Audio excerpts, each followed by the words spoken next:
আসসালামু আলাইকুম। আজ আমরা বিশ্বায়ন অনুচ্ছেদটি দেখব। ইংরেজি গ্লোবালাইজেশন এর বাংলা পরিভাষা বিশ্বায়ন।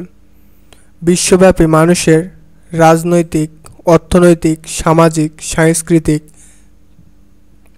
বুদ্ধিবৃত্তিক ও প্রযুক্তিগত নৈকট্য ও অভিন্নতার ধারাকে বলা হয় বিশ্বায়ন।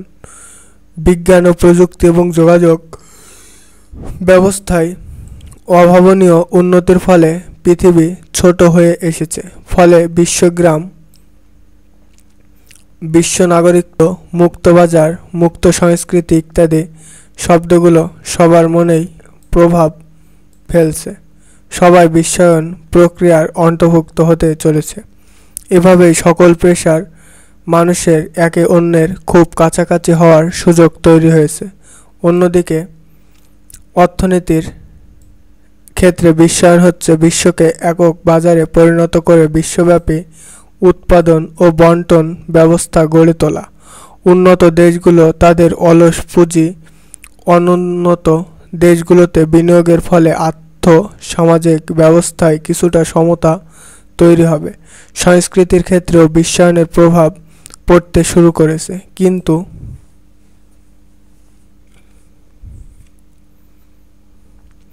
এক্ষেত্রে প্রতিটি দেশ ও জাতি তাদের নিজস্ব ভাষা ও সংস্কৃতি রক্ষা করতে তৎপর হয়ে উঠেছে।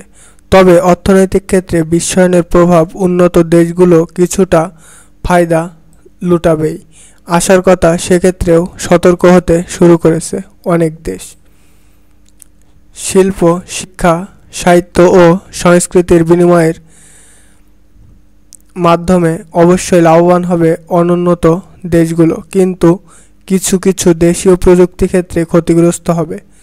তারপরও বাংলাদেশ গার্মেন্টস সহ আরও কিছু ক্ষেত্রে বিশ্ববাজারে প্রবেশ করে নিজস্ব অর্থনীতি মজবুত করছে, আর নিজস্ব রাজনীতি, সংস্কৃতি, শিল্পের ক্ষেত্রে সতর্কতা অবলম্বন করছে।